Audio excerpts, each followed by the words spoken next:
Welcome back to Ask Mr. Mike. I love that we have a chance to answer some questions. You get to ask me some questions and I get to answer them, and I'll always give you my best. So today we have 3 questions on this video from Mrs. Anders' 4th grade class in Weatherford, Oklahoma.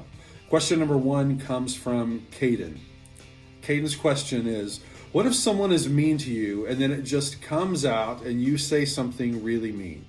Okay, so the way I was thinking about this is it a friend? Is it an acquaintance? Or is it an arch nemesis? I'm kidding. It's kind of the same answer for all 3. Listen, sometimes you and I, we get frustrated and we get frustrated and we get frustrated and we get frustrated.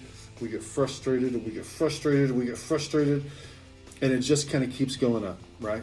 And then sometimes we react instead of respond, and we say the wrong thing. A reaction is just a knee-jerk reaction. It's like, listen, I don't care what you said or what you did, you're just getting Mike. That doesn't mean I'm going to punch you. That just means I'm not going to think about what I'm going to say before. I can't control it. It just comes out. And so when that happens, when you react and you say something that you wish you wouldn't have said, or something, to your point, Caden, something really mean just comes out. That happens to the best of us. That happens to the worst of us. That happens when we're at our best sometimes, and it happens more when we're at our worst. So here's what I do when that happens. And that's happened to me more times than I would care to share with you, where I've made the wrong choice and I just reacted and said something. And here's what you got to do.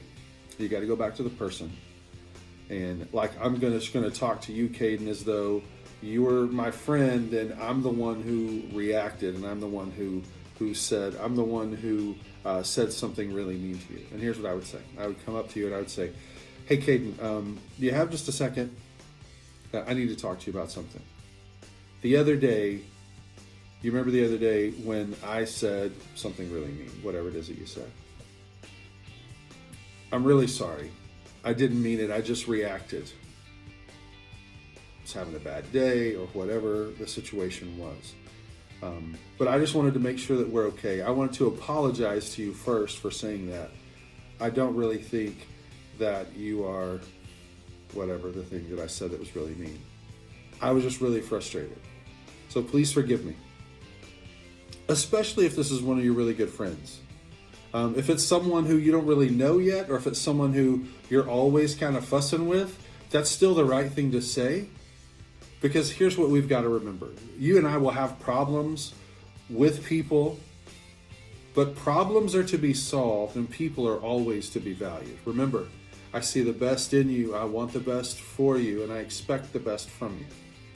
So it's kind of like we're working the Chick-fil-A culture, we're working the ego culture, and then we're also making sure that we're not going to react, but instead we're going to respond.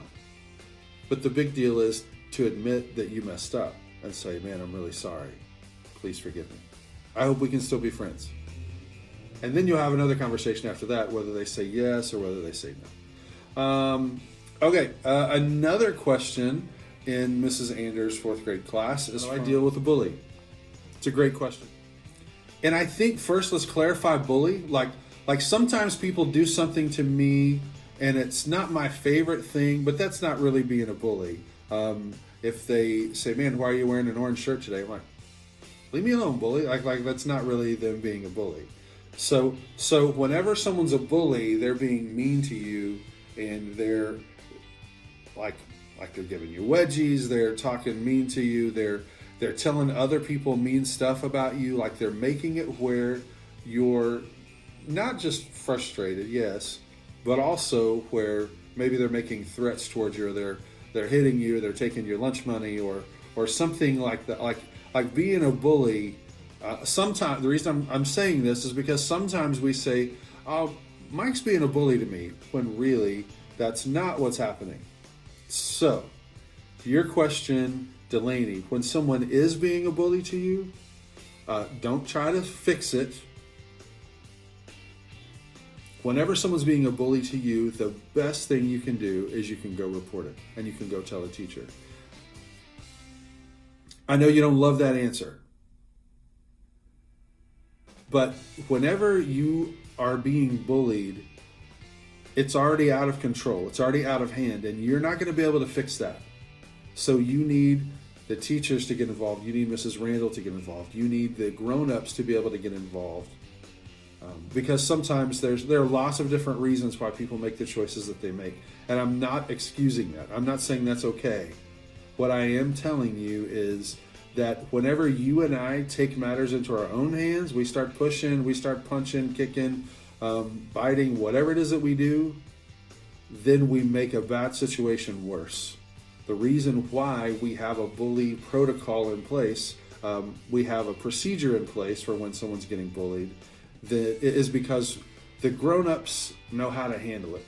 The grown-ups are for you. Remember, everybody who works in that building, they see the best in you, they want the best for you, and they expect the best from you. And when you start taking matters into your own hands, that's not being your best, right? So the best thing for you to do when you're experiencing a bully yourself is to go tell a grown-up that you trust. Tell the teacher on duty, tell your homeroom teacher, Ms. Anders. You can always go tell Mrs. Randall. Now here's another thing. Whenever you see someone else being bullied, then you have another choice to make. You can either report it or ignore it or join in. When you report it, you do the thing I was just telling you. You tell the teacher, tell the adult on duty. If you ignore it, that's making a bad situation worse.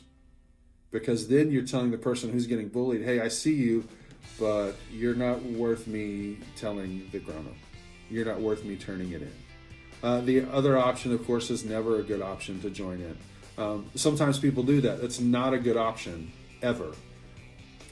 But, again, sometimes we make bad choices. Sometimes we make mistakes. And I want to tell you what I would hope that my kids would do. And I hope that my kids, whenever they see a bully doing something or they experience being bullied, I hope that they would tell someone, a grown-up at the school, because we know that they see the best in us, they want the best for us, and they expect the best from us. Great question, Delaney. One more question from Mrs. Anders' class today. And this one doesn't have a name on it. But this question is, do people really care about me? It's one of my favorite questions, honestly, because it's honest. It's a question that a lot of people your age have. So many changes are happening and getting ready to happen and going to keep happening. The culture, the way that the situation you're in with two different schools in one building, that's a whole entirely different thing too. And it takes a special group of people to be able to do that. The answer to that question is, do people really care about me? Absolutely they do. Your grown-ups, your parents, guardians, whoever takes care of you, they care about you. Your teachers, your principal, your administration, your counselors, all of these grown-ups. Remember, I tell you, when I see all these grown-ups who come into your building, nobody's doing it because they're going to get rich. Nobody's doing it on a retire early plan. That's not why they do it. They do it for the same reason I do these leadership labs. My whole mission in life, and this is how I want to answer the question for you and for everyone listening. My whole mission in life is, I don't just want to see people, I want to help people feel seen and valued in all the best ways. And I use the word seen as an acronym. So the S for seen is significant. You are absolutely significant. Like sometimes you and I feel like nobody really cares, but there are always people who really, really care. Sometimes we just don't feel like it. Sometimes we're just not in the same place as them. Or sometimes we're in such kind of a funky mood that even when people care about us, we don't really feel it. So I want you to feel significant.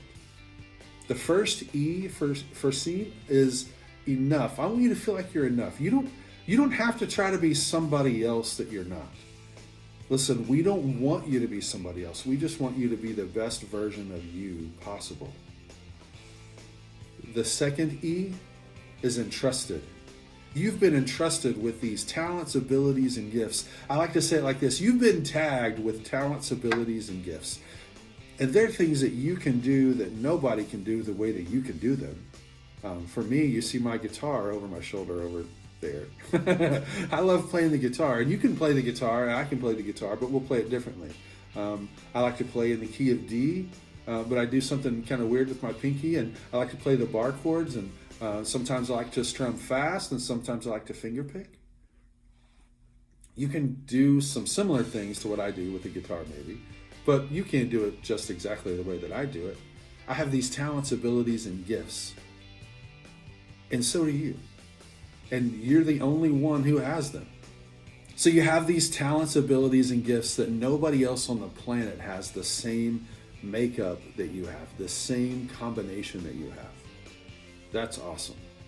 So S, significant, E, enough, E, entrusted, these talents, abilities, and gifts, and then the N is you're needed. You're absolutely needed. Your family needs you. Your school needs you. Your classmates need you. Our community needs you.